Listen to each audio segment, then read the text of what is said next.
one and all, welcome to Seen Through Glass. Hopefully by now you would have seen that I've unveiled my new daily, an Audi RS6. Well, that obviously means I'm not going to be getting a Land Rover Defender. So very shortly I need to hand this Urban Defender 90 back to Alexander's Prestige, who very kindly lent it to me for a couple of months to see if this could replace my old X3. Well, today I've got a few missions to do with Twiggy and it's kind of ultimate Defender weather, so I thought I'd go for one last drive in this thing, one last hurrah to reflect upon my time with it and try and explain why I ended up not choosing a Defender and went for an RS6 instead.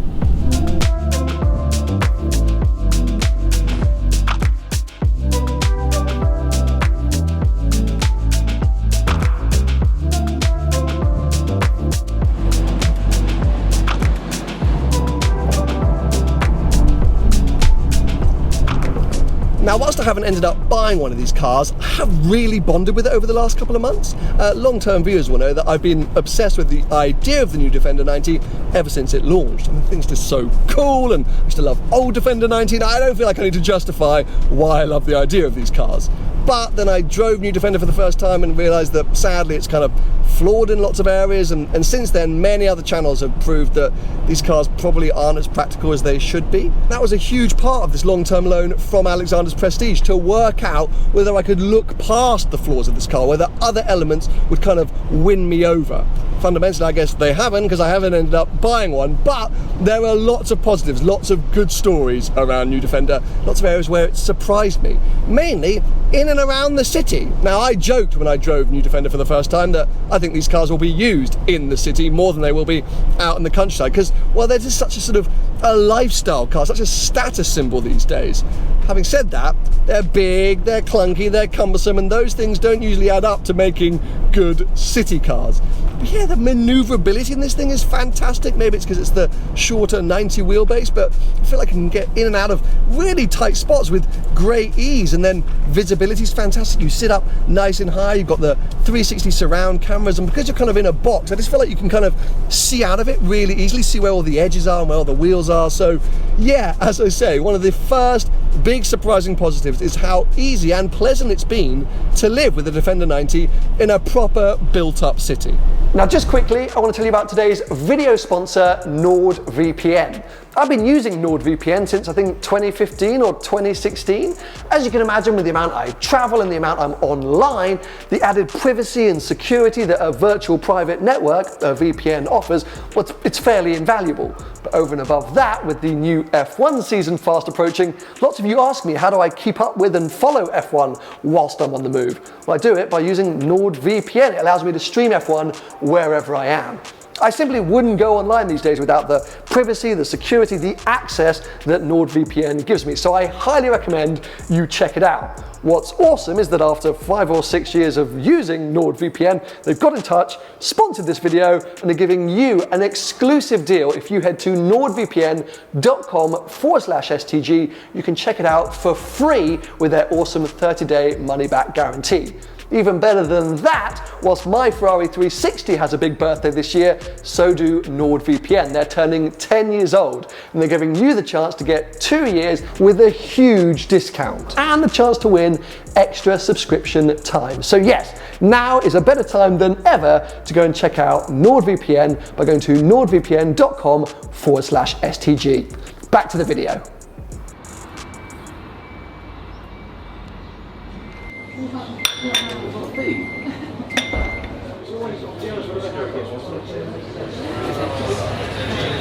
First stop today is to catch up with the team at Perla, because we've decided to make the Seen Through Glass Nespresso pods, the prototype pods, available for more of you to try. You may remember we kind of released these alongside the STG travel mugs at the start of the year. Feedback has been so good that we're ready to kind of roll them out further, get more feedback. If you don't know, converting specialty roasted coffee into an espresso pod, not that easy to do, but we're fairly proud of what we've created, and apparently lots of you have liked them. So yes, if you are now interested in trying them, head over to the Perla website. I'll put a link below. You can also come here to the ever awesome Podium Cafe to pick some up, and yeah, I would love to know what you think. Anyway, back to Defender. Another reason why I think I've really bonded with that car is over and above its capabilities in London. In fact, it has this inherent character and personality. It's quite hard to put into words. When you're driving it, it feels like no other SUV. Getting in and out of it's such an event because it's so high off the ground. The way other people look at it, the way that I look at it when I'm not in it, it's just, yeah, it's hard to summarise. But a few days ago, I went down to Gerardo & Co. to drive a fairly niche but quite iconic Porsche 911 nicknamed the HEIGO 911. It was built right at the end of the 70s by a young Porsche engineer called Dieter Roscheisen. He essentially used his spare time to build his ultimate 911 rally car within the Porsche factory using other Porsche employees to help him. It's an awesome, awesome story.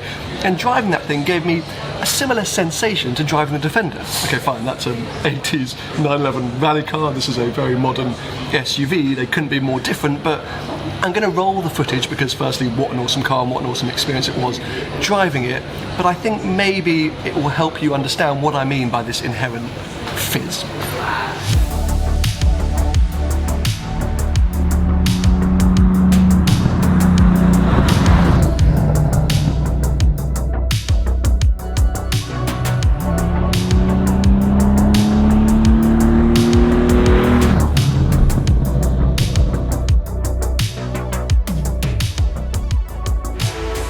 Every now and again I see a comment or I get a DM or maybe I receive an email from potentially one of my younger viewers saying, why do I like classic cars? Why do I film classic cars on this channel? Why don't I film more modern super and hypercars?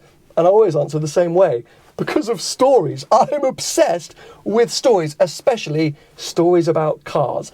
And this car is the epitome of a great story. This was essentially built by an enthusiast to go out and live his best life at a time when rallying was just, well, epically cool. It just so happened to be that that enthusiast worked at Porsche, and the car that he was building to go rallying in was given to him by Porsche. And his friends, who he asked to help him build his dream rally car, also worked at Porsche. It's essentially a works rally car, just built, well, out of hours by nutters, but by absolutely brilliant nutters, and finished with one of the greatest liveries I've ever seen. It's not a famous livery. Maybe in Germany or maybe in certain circles you'd see it and go, ah, the HEIGO livery. I just think it looks cool. And sitting here right now with the engine off, but behind the wheel, I'm full of emotion. I can almost sense and smell and feel all the adventures that this car has been on. And don't get me wrong, a lot of modern cars are incredible, but they don't give you that same feeling. I am imagining that I'm back in 1980 and about to absolutely take off on some cool German national rally stage. I've got a moustache like Dieter, and I'm like, yes, I've built myself the perfect car, and I'm going to win everything, and then I'm going to shag women. No, yeah, a lot of you will be like, that wasn't very convincing, Sam, but anyway, make of that what you will. So, yes, let's talk about this very quickly. 1970s, a few sort of quirks with this car. The gearbox, loose is how I would describe it. Apparently characteristic of this series of 911. You kind of just throw it around somewhere and hope that it lands into a gear. It's a car that definitely wants to be thrashed. The limited amount that I've experienced it already, it needs to be revved all the way out. And Max and the legendary team at Gerardo said, just do that. Just rev it all the way out and have a ton of fun. Pedals are slightly offset. My knees are kind of touching on the steering wheel, but none of that matters. This is going to be a huge amount of fun. So, yes, yes, yes. Ignition. Let that all warm up. I mean, look at all this rally gear all here. It's so good. And a bit of gas. Oh my God. And it fires into life. It feels highly strung, like a racehorse. You know, if you're here in the UK, you might watch the Grand National or famous race, and you look at all these horses, and they just look a bit mad, like a bit nuts. That's what this car feels like. So, handbrake is off. Let's select first gear, or at least try. Visibility's all right because the car's small, but I've got harnesses on, so it's not that easy. And yes, away we go, onto my own made-up rally stage.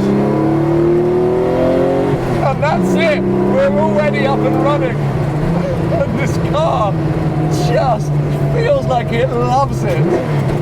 But as I say, I just get this sense of character.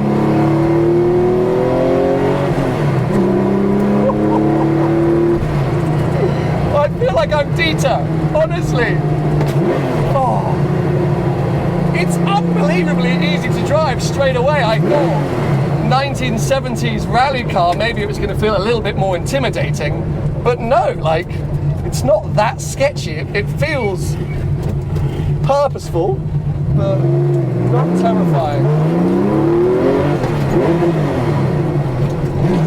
That's what I was saying about the gears. You've got to sort of change with intent, but it doesn't always work out. Oh, the brakes are good, but the car's a little bit lively on the brakes. Really feel the nose dip down and everything's starting to squirm around. I'll remember that next time I have to step on them sharply. It doesn't like second gear today. Okay, there we go.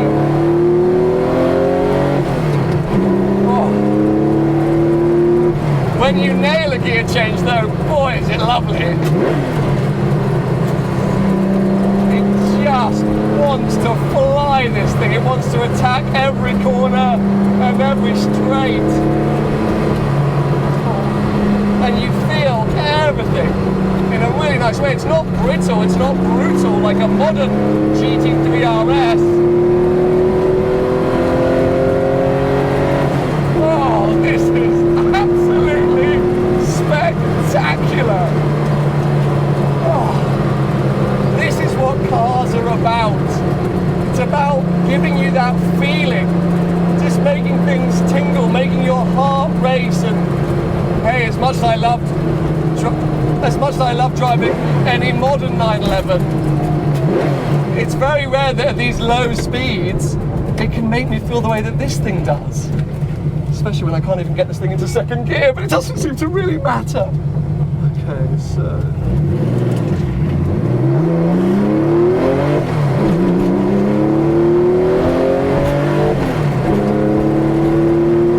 I cannot imagine launching this through the air like there are so many photos of Dieter doing back in the day. He must have been a madman. What a place to be and what a special, special experience.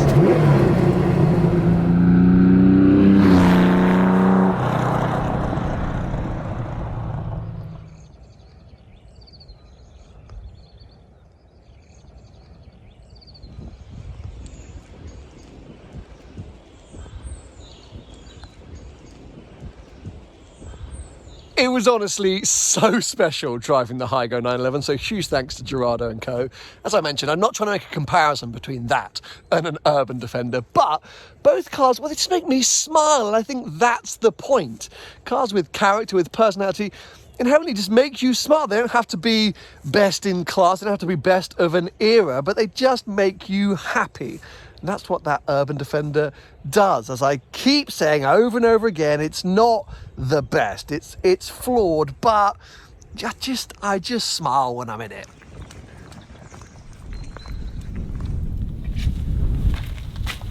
Now, I've talked about how maybe surprising or unsurprisingly capable this car is in town. Fundamentally, it's at its best. It's at home, out here in the muck and the grime and the filth. You don't even have to be sort of properly off-roading to know that this car's just happier taking on Mother Nature. I haven't actually washed this thing since I picked it up from Alexander's Prestige just before Christmas. I just think it wears mud so well. I also know the team at Alexander's Prestige are going to give it an over-the-top detail before it ends up back on the showroom floor, so I'm not too precious about getting it so dirty. But anyway, these are all very positive statements. I'm supposed to be explaining why I haven't bought one of these cars.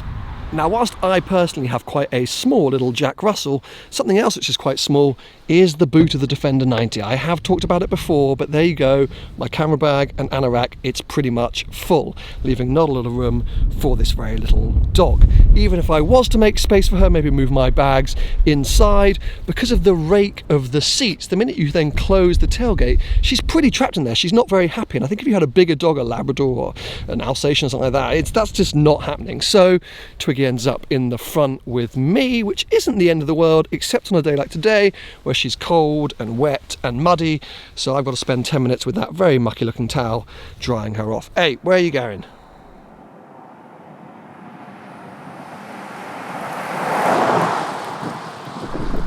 Now, I'm sure some of you have figured out how to live with that small boot, but that was really only sort of one example of how, unfortunately, this car just doesn't really fit with my current lifestyle.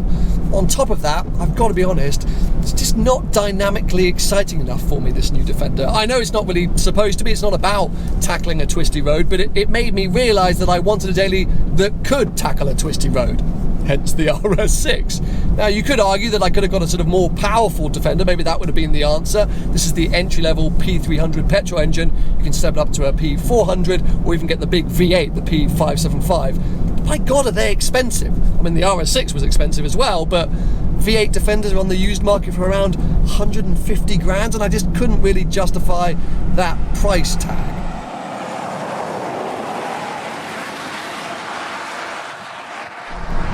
So yeah, fundamentally the reason I'm not getting one of these new Defenders is it doesn't really suit my current needs.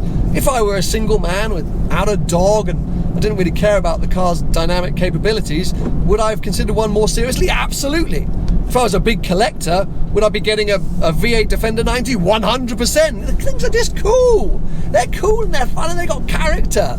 I just needed more from a daily, personally.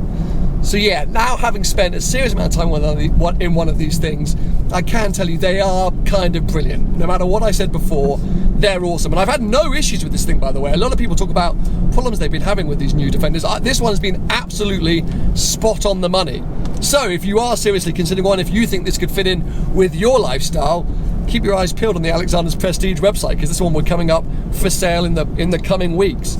Anyway, I hope you've enjoyed this video, this reflection upon my time with this awesome Defender 90. Give it a thumbs up if you have, and make sure you stay subscribed for plenty more videos to come.